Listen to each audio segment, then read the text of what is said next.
I really enjoy not being able to summon from the extra deck, said no one ever.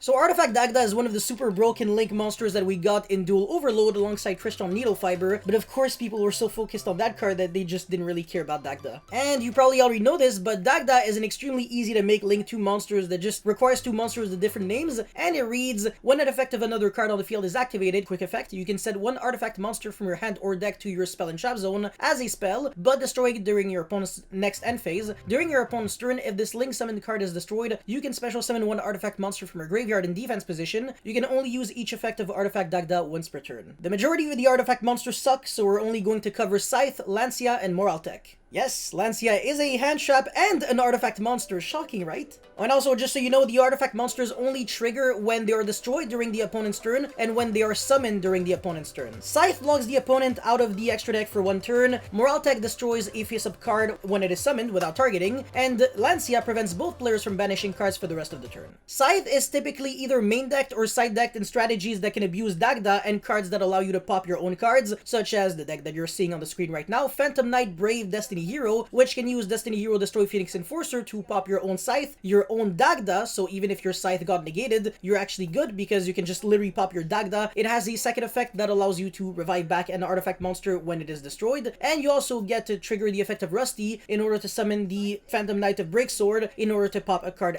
like that as well. So when you summon cards like on standby phase, for example, you're actually dodging Dark Ruler no more, which is a main phase card only, which is actually really important. And by the way, more than half of the decks that are actually topping in the OCG are playing Destiny Hero Destroy Phoenix Enforcer, so don't sleep on that strategy at all. It's definitely meta impactful. Now, historically, we've seen a lot of people abuse TG Wonder Magician that was summoned off of Crystal Needle Fiber that allows you to pop a spell or trap on the field when it is summoned, including your own, so you can destroy your own Scythe and obviously trigger its effect to revive itself back, lock your opponent from the extra deck, and then quick sync into Baroness de Fleur, which is an extra interruption on top of the Scythe log that you had in the first place. So some combos are actually only require 1 or 2 cards that can actually end on all of that, which is really dangerous. And by the way, don't go thinking that the artifact monsters are super bricky and you never really want to draw them, etc. Because Lancia is an actual hand trap. Like, you want to draw it so you can interact with your opponent on turn 0, and Scythe, if you draw it, it really isn't the end of the world. It's just a one-of, and it allows you to skip the part where you make Dagda in the first place. You can also abuse the artifact cards with Artifact Sanctum, Trap Trick, and Lilith, so the world is absolutely your oyster. Probably better than Dimensional Barrier because it locks your opponent from using Link monsters as well, whereas Dimensional Barrier, it was printed before Links, so unfortunately it doesn't allow you to really do that. And if you're playing a back row deck, Artifact Dagda is actually great for you because it heavily punishes the opponent from using cards like Lightning Storm and Harpy's Feather Duster, because not only can you trigger Dagda on your own turn to set one artifact, like let's just say Scythe, your opponent would be using Lightning Storm Duster, you would just trigger Dagda again to set another artifact, the missing one, your entire back row would die, you would be triggering the 2 artifact monsters, and that's basically like triggering Waking the Dragon at this point, because you Scythe and Lancia your opponent, when the Dagda dies you get to revive back another artifact monster, and you can actually make a rank 5 for next turn or another artifact Dagda, and just rinse and repeat. So in other words, your opponent had to waste a really precious blowout for literally nothing, because your opponent cannot OTK you, he wouldn't have access to the extra deck, and of course can't really banish cards, whereas you didn't really have to commit that much, because if you have a Dagda access, you can literally just set like 1 or 2 cards, keep the rest in the hand, and next turn you literally just go for the kill. And it's not even like you had to commit that much for Artifact Dagda, it's literally just a Link 2 monster. A lot of cards in Yu-Gi-Oh! Are 1-card Link 2s, so even when you're playing a combo deck, you don't really have to commit that many summons to Dagda, so if you just want to Scythe your opponent through like Nibiru, Ash, Valor, Imperm, whatever, it's really easy to do that. So in conclusion, both control and combo decks can use Artifact Dagda almost just as well as the other, but of course it depends on which deck you are playing. So for example, in Altergeist, Artifact Dagda wouldn't really work too well because obviously it's really hard to make a Link 2 on turn 1, can't really summon non-Altergeist monsters on your opponent's turn, well, the turn you use multi-fakers, so it's kind of a bummer. Doesn't change the fact that Dagda is an absolutely terrifying monster that's going to scare absolutely everybody once we get Phoenix Enforcer and even more cards to make the artifact cards even better. It's just a matter of time. The artifact monsters were always meta relevant ever since they initially got released back in the days, I think like 2013 or something like that. It all started with Moraltech, and then Scythe was, you know, it eventually became the best one, but Lancia actually ended up up being arguably better because it was at least a hand shop. But I don't know what you guys actually think of Artifact Dagda as well as the artifact cards in general. Let me know your guys' thoughts in the comment section below. Don't forget to like and subscribe, and I'll see you guys next time. Peace.